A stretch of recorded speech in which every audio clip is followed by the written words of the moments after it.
She steps on the body. The Afghan that they talk about in this book, it sounds ugly as sin. Sometimes I want the book that's gonna make me think and make me feel and make me, you know, contemplate life. This is not that. Hello and welcome to the Faded Wildflower Crochet.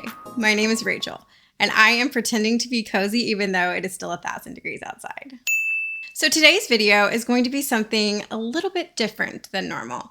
I am going to be reviewing a crochet murder mystery book. Now, besides crocheting, my favorite pastime is reading. I am always reading at least one book, sometimes two. I've got like one on audio, one I read before bed, one I read when I can find a pocket of time during the day. I love to read.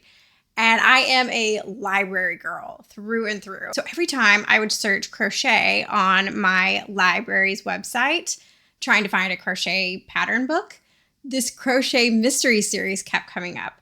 And I was so intrigued by it. And I got this little like brain worm telling me to read this book and review it for the channel. But I thought, is anybody actually going to watch that video? Does anybody care about hearing my opinions about a crochet murder mystery? But I asked on my community tab, as I am wont to do, and I got an overwhelmingly positive response to this idea. So many people said they either already liked the series or would be really interested to hear what I thought of the series. So here we are. Now buckle up because this might be a long one. So grab a beverage, grab your crochet project, and let's get started. So the Crochet Murder Mystery series is written by Betty Hechtman, and she is a crocheter herself. And this series currently has 15 books with a 16th one coming out next year. So there are quite a few books in this series. And I started with the first one, of course, which is called Hooked on Murder. And they all have like punny names, which I think is really funny. Every single one of the books comes with at least one crochet pattern and one recipe, which I think is really cute. It's a really nice touch. And so we are going to be judging this book by a few different factors today. So the first factor we're going to be judging this by is, how is the crochet representation in this book? Is it kind of just like a side plot, like something to draw people in, but it's not really a part of the plot? Or does it play a big role? So the second thing we're going to be talking about is the crochet pattern, which I have already started on. We're going to be seeing if this is a good pattern for this book. The third thing we're going to be judging this book on is the recipe that comes with it, which was a bit of a fail. We will get to that later. And then the fourth thing we're going to be judging this book on is this a good book? Do I recommend it? Am I going to be continuing the series? But before all of that, I wanted to give you a little bit of a rundown of what is this book even about. The main character of this series is Molly Pink. And the very opening chapter, the opening paragraph of this book shows Molly returning some crochet hooks to Ellen Sheridan. Now, Ellen is the leader of this crochet club that meets at the bookstore that Molly works at. Molly works at this bookstore as a event coordinator. She handles all of the events that happen there, the clubs, the book signings, all of that. And she noticed that Ellen left her crochet hooks at the store. And so she decides to go and return them to her because Ellen and her only live like a couple doors down. So she's like, no big deal. I'll go return these crochet hooks. And when she gets there, the door is open. And so she just walks in and she tries to find Ellen, and she steps on the body, which I didn't say this before, but this would be considered a cozy mystery. And this was my first foray into cozy mystery. I have read a lot of just like regular thrillers, and I've read some cozy fantasy, but this was my first time reading a cozy mystery. And cozy mysteries, if you don't know, are just kind of supposed to be a more gentle, a little bit more peaceful than your traditional thriller, a little less twists and turns, a little more cozy, as the name would imply. And so for it to start out like that with her stepping on the body, it was a little bit like, I had like a little bit of a visceral reaction. I was like, oh wow, like is this like a little less cozy than I thought it was going to be? But she doesn't know for sure if Ellen is even dead. So she reaches down to check her pulse. And then right then a police officer comes in because someone had called about the open door thinking that it was suspicious. And the police officer like right away is suspicious of Molly because she's like hanging over the dead body. And he puts her in handcuffs, and he's like really gung-ho. Like he comes in like guns a-blazing, except for not literally. He doesn't literally have his gun out. That's probably a bad phrase here, but you get my point. So anyways, then he makes her wait until the detective gets there. And the detective on the case is this woman named Heather Gilmore. And Detective Gilmore already does not like Molly. And she doesn't like Molly because she has the hots for you. I didn't say Lily. I said Molly. Your name is Lily. Sorry, Lily wanted to be involved. So Detective Gilmore does not like Molly. And she doesn't like her because she has the hots for Molly's boyfriend. And Molly's boyfriend is named Barry, and he is also a detective. I do not even remember Barry's last name. I'm not going to go look it up. But Barry is also a detective, and he has been dating Molly for a little while, and Heather is jealous of this. So Heather Gilmore, she already has it in for Molly. So she is right away very suspicious of Molly and asking her all these questions. But Detective Gilmore has to let her go because there's like literally no evidence that Molly did anything. So Molly leaves and she goes home and she makes caramel popcorn because Molly is really good at baking. That's like her main hobby. So she makes this caramel popcorn and she eats a lot of it. And I promise this is like actually relevant to the plot, weirdly enough. So the next day she goes to the bookstore where she works and the crochet club is meeting, which the crochet club calls themselves the Tarzana Hookers, which is like kind of weird. I feel like that's kind of an outdated joke, but this book was written in 2008, so keep that in mind. But the Tarzana Hookers is there at the bookshop, and the group is comprised of, I think, 4 members to start with. And this is Cece, who is a aging, like, former actress. She still is kind of trying to keep her career alive, but she was like really famous in her time. She had her own TV show. And she is part of this crochet club. And then there's Adele, who also works at the bookstore. And she also doesn't like Molly. And she doesn't like her because she wants Molly's job. Adele works in the children's section of the bookstore and does all of the like story hours and stuff like that. And she hates it. Which to me, that sounds like fun. I think that would actually be like a lot of fun. But Adele hates it. And she would rather be doing what Molly is doing. So she like hates Molly on site. So Adele is also in this group. And then there is Sheila. And literally Sheila's only attribute that she's given throughout this entire book is that she's nervous. Like she has really high nerves and she tries everything to try to help with her nerves. And crocheting is one of the things that she is trying to help with her nerves, which like crocheting does help with your nerves. I'll give it to you. But like poor Sheila, that's like literally her only attribute she's given in this book. And then we have Meredith. And she is the youngest one in the group. She's only like in her 20s, I believe. And she is a masseuse.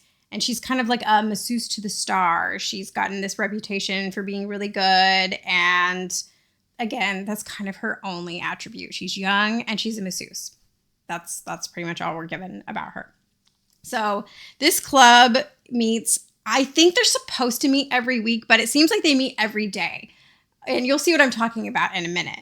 So they're meeting the day after Ellen dies. And Molly goes over to check on them. Like, how are you guys doing since the death? Like, this was kind of scary. And Molly's like, surely it was just like a burglar that, you know, it went wrong. Because obviously Molly does not watch true crime. Girl, it is never the burglar gone wrong theory. True crime is another one of the things that I try not to consume as much as I used to. But I admit that I do consume some true crime. And if you watch true crime, then you know that that's always like the first theory is, oh, it could have been a burglary. I can't say that word. A burglary gone wrong. There we go. But it's never that. So at this club, you know, they're all like really sad about Ellen's death, but they're all like gossiping about who might have done it and was it the husband and, you know, what are all the theories. And so Molly's kind of like, wow, like I really just thought that this was a burglary gone wrong.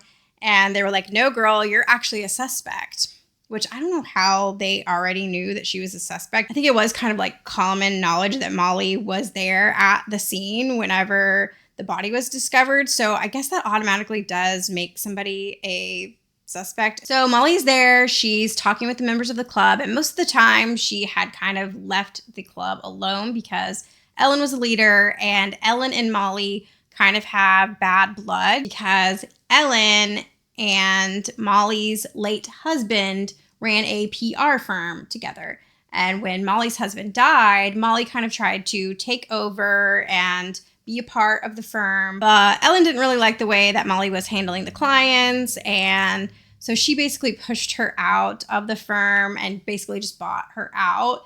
And so they kind of had a little bit of like bad blood moment. But yeah, now Ellen has passed away. And so Molly is hanging out with the crochet club. And then she kind of notices like, this is a really good hobby and maybe would be better hobby for me than like making a whole bunch of caramel popcorn and then eating it. But I'm like, girl, you can do both. Like you can crochet and bake. I make homemade popcorn for my family every week. And I also crochet a lot. Like you can do more than one thing. But this is something that we'll get back to later. But it is very much like I should be crocheting and doing something productive with my hands instead of eating, which I don't love. But again, we'll get to that later. So Molly decides she wants to learn how to crochet. Like they're really inspiring her. She didn't want to learn from Adele because she knew that Adele was kind of a snob and would probably make fun of her. And she knew that like Adele already didn't like her and she didn't want her to look down on her. So what Molly does instead is she goes and buys a crochet kit for kids, like in the kids section of the bookstore. And she takes it home and she calls her best friend Dinah. And then her and Dinah have like a wine and learn how to crochet night, which I thought that part of the book was really cute. So they learn how to crochet this little pouch. Like that's their first project from the book. And I thought that was like actually kind of cute. Like that was a pretty good first project. And so they come, this is what I'm saying. They go to the bookstore, what feels like the next day, because all of this has happened before Ellen's funeral. And don't funerals happen like a few days after the person passed away, or like at most a week after the person passed away? But the crochet club is already meeting again. It's kind of confusing. But anyway, so she goes to the crochet club and she's like, by the way, I learned how to crochet and here's my best friend Dinah and we both know how to crochet now. She's kind of hiding the fact that she learned from a kid's kit, which is kind of funny. But she is there and she's crocheting with the other members of the group when Detective Heather shows up. And I'm calling her Detective Heather a lot because that's what Molly calls her. We're in Molly's head, by the way. This is written in first person. And she's always calling her Detective Heather. And she even realizes at one point, like, if Heather was a man, I would be calling her Detective Gilmore instead of Detective Heather. Like, I probably shouldn't do that, but she still calls her Detective Heather all the time. I don't know. It's weird. So, and again, Detective Heather shows up and she doesn't like Molly. She's coming there to talk to her about the murder. And she has a knitted bag. And one of the women in the crochet club noticed the knitted bag and they're like, hey, did you make that? And she's like, yeah, I knit. And they're like, well, you're welcome to come join us. You know, we sit here and we crochet all the time. She's like, well, I don't crochet, I knit. And she says it kind of in a snobby way, I guess. And Adele gets so mad about this. And so she says to her, let me read it. We crocheters are tired of being the poor stepsisters of knitting. We can do things with crochet that you knitters can only dream about. Which was so funny. And this was not the last time that there is like beef between crocheters and knitters. I just find that really funny. And again, I learned how to crochet 14 years ago. And back then, I feel like a lot of people did not know the difference between crocheting and knitting and would get it confused. But it never really bothered me. I never really cared. I don't know. And I know a lot of people now both knit and crochet. And I also feel like people know the difference more than they used to since it's become more popularized since like 2020. Maybe that's just me and like my niche of the internet that I feel like people know the difference more than they used to. But I don't know. I've never really had a beef with knitters. My sister-in-law knits and we will talk about yarn that we like and don't like and sales on yarn and stuff. Like I feel like there's no reason to have this much of a beef with knitters, but it was kind of funny. It did make me laugh. So anyways, Detective Gilmore is there to talk to Molly, and she's asking her all these questions, and Molly's realizing more and more she really has it in for me. She is not going to believe me that I didn't do this, even though there is literally no evidence. Like, no evidence whatsoever except for that Molly was there. That's like it. There's no fingerprints. There's nothing to indicate that Molly would have done anything to Ellen, except for that she was there at the time and that her and Ellen didn't really get along. Like, that's enough evidence for her to be this like gun-ho, and only because she wants to like get her out of the way so she can date her boyfriend. It's so strange, but you know, we got to suspend our disbelief a little bit, I feel like. But in that moment, Molly realizes she's not going to give me a fair shot, so I'm going to have to figure out for myself who murdered Ellen. So that's what the rest of the book is about, is Molly trying to figure out who murdered Ellen. Hijinks ensue. There's like hiding in bushes and jumping out of windows and like literally trespassing. It's, you know, a lot of silly things happen. So I did go back and forth about whether or not I wanted to completely spoil this book for you, but I ultimately decided just to give that basic outline, the basic characters of this book. There are other characters. There is Molly's sons. She has 2 adult sons. And there's the husband, Ellen's husband. There's another woman who works at the PR firm. So there are other characters and other things that go on. But I decided just to kind of give that basic outline of what the book is about. So now let's talk about the crochet representation in this book. And oh my goodness, there is so much crocheting in this book. I thought that this book was just going to be about this crochet club, and it was going to be about the main character learning how to crochet. And honestly, that would have been enough, but there is so much crocheting in this book. So what the club is doing throughout the book is crocheting an Afghan for charity. It's something that Ellen started and she felt really passionate about. So the rest of the club decides, like, we're going to continue doing this. So what they're basically doing is all crocheting granny squares, and then at the end, they're going to sew them together, which sounds like a nightmare to me personally. I don't really like group projects. Like, I hated group projects in school, so it's not something I'd be interested in. But also the gauge, like, you would have to be really particular about your gauge when it came to this, which they do talk about a little bit. When you have that many different people crocheting at different tensions and stuff, and a lot of these people that are crocheting, at least Molly and Dinah, they're brand new at crocheting. And so I do feel like gauge is like a hard thing to teach beginners. You really have to make sure you get the right hook size and, like I said, have the right tension. So it really sounds quite awful to me personally. It was not something that I would ever want to do. And I'm going to be honest with you guys, the Afghan that they talk about in this book, they do finish it in the end, and it sounds ugly as sin. I'm not trying to be mean, but it's basically like all these different colors, all these different patterns. Like, some of them are like flower, like fancy granny squares. Others of them are just like basic granny squares. Some of them are like literally just single crochet rows with like a border. And like I said, they're all different colors, but they're all outlined in black. And it just sounds so ugly. I'm sorry. But I did like a lot of the other crochet representation in this book. They go yarn shopping at one point. They talk about all the different textures. So that definitely adds to the coziness of this book, because you have these moments of Molly learning how to crochet, and she's really proud of herself. And it really did bring me back to those like first days of me learning how to crochet. So I actually did really enjoy that. But crocheting actually also is a part of how they catch the killer in this book, which I just think is so funny. It's actually like made me laugh at that point in the book, which I'm not sure if I was supposed to be laughing, but it made me giggle a little bit. So crocheting takes a huge portion of this book. And I personally liked it. Like I said, there were some silly parts, like the beef between the crocheting and the knitting.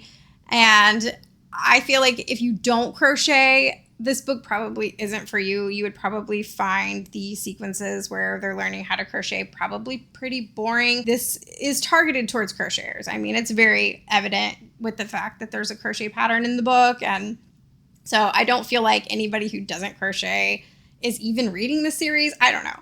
But it does take a very big portion of the book. And I actually was reading some reviews on Goodreads just to kind of get a feel for what other people thought of this book.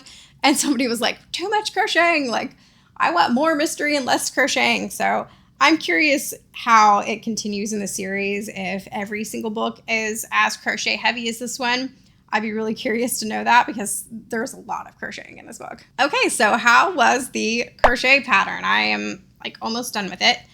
And as you can see, it is just a basic granny square. Well, it's supposed to be a granny square washcloth. And it is called the CC Granny Square Washcloth. And it comes from a particular part of the book where CC, the character CC, is teaching Dinah and Molly how to make their first like actual granny square. Like up until that point, they'd just been crocheting in rows. And so she's teaching her how to make a granny square. And Molly is just so proud of herself in that moment. I thought that was also a really cute scene. But this is the pattern that Cece is making. And it is just pretty much a basic granny square. And I have to admit that I was a little bit disappointed whenever I realized that the pattern in this book kind of was just a basic granny square. But I do think it kind of makes sense, again, for a series where the main character is first learning how to crochet. So maybe you picked up this series and it inspired you to crochet and you wanted a pattern that would be friendly for beginners. It does make sense. And I do like that it was an actual pattern that was featured in the book. And I also liked that it's a washcloth, because washcloths are something that I always recommend beginners to try out because it is something that's pretty simple, pretty small, but also useful, because then it kind of gives you this boost of like, I can use this to wash dishes. Now, I usually do dishcloths that are just like single crochet rows or maybe double crochet rows or something like that. I would never really think of doing a granny square to wash dishes with personally, but I do think it's kind of cute. Do keep messing up on this because she does do her granny square a little bit different than mine. So in the corners, when I have learned to do granny squares, 14 years ago, I only ever put one chain in the corner, and this calls for 2 chains. And then in between the clusters, I don't chain at all. And this calls for 1 chain in between the clusters, if that makes any sense. So it is a little bit more chains than what I'm used to. And so my mind, like I keep wanting to do the way that I know how, like it's like muscle memory at this point.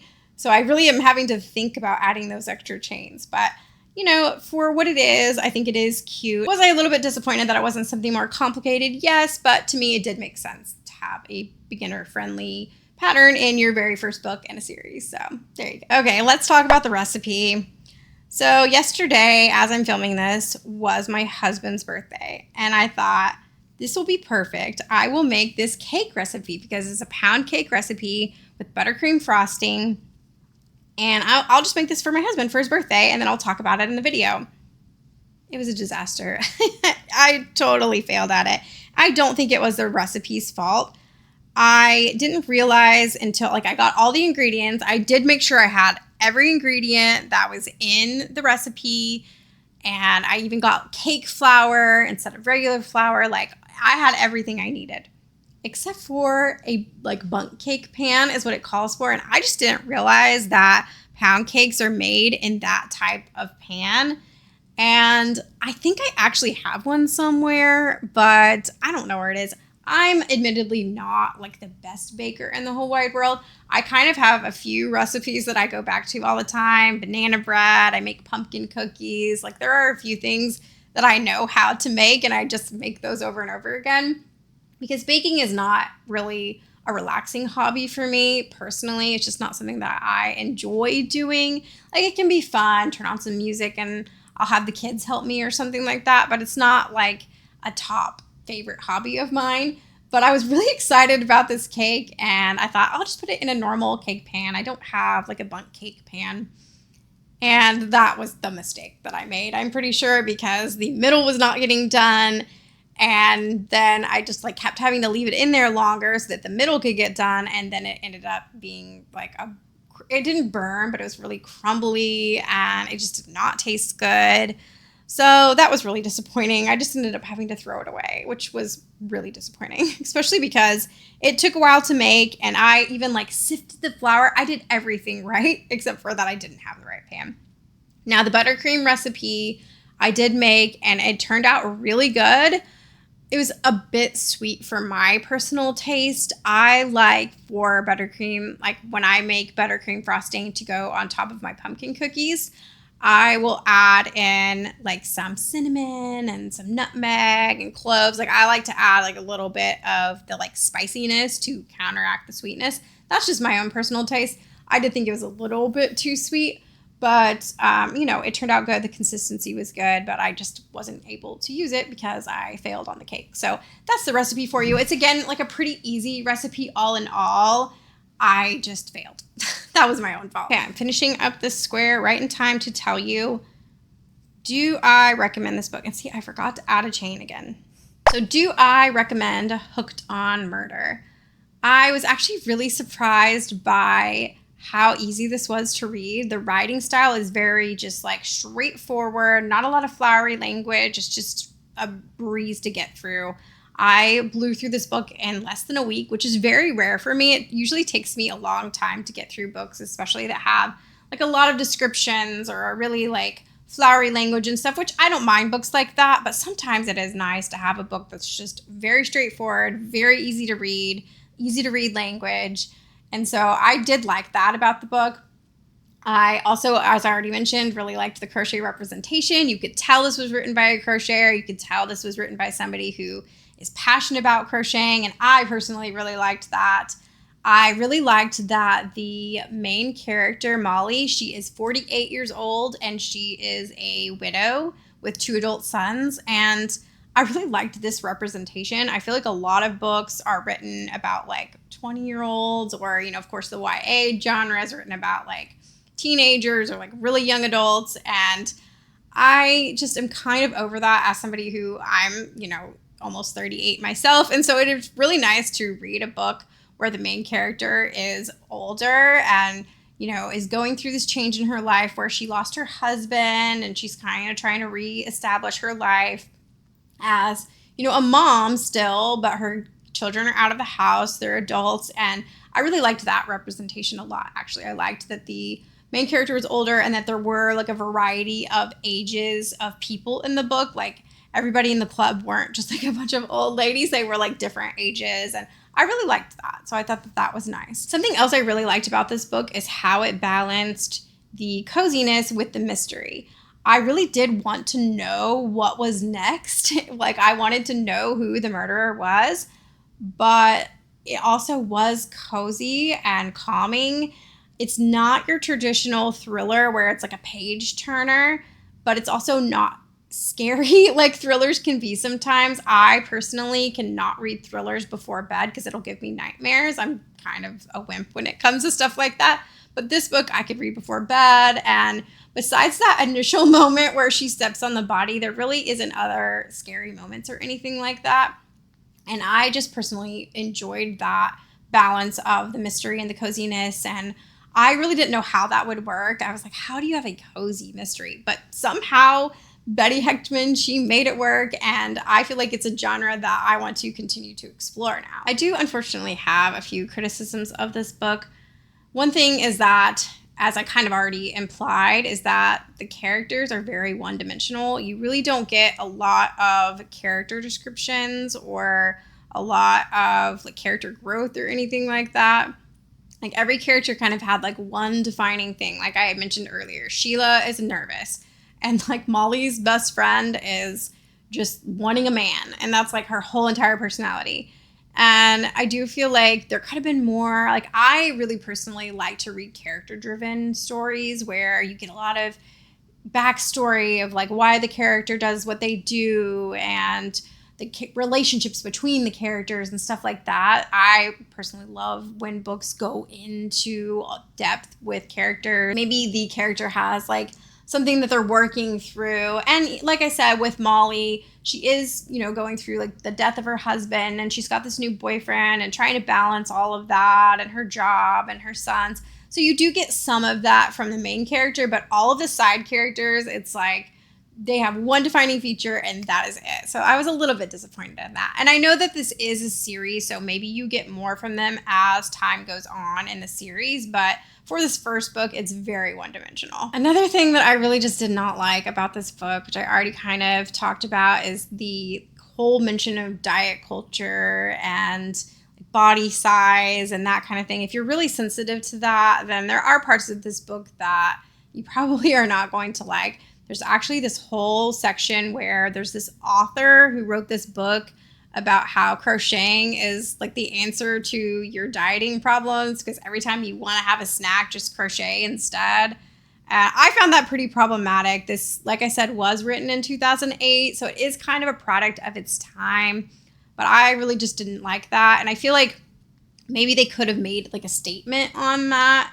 But we're in Molly's head, and Molly is judgmental of her body. She's judgmental of other people's bodies. I just really didn't like the fact that they're trying to say that like crocheting will solve your food problems. Like if you're just wanting to snack to fill the void, like crochet instead.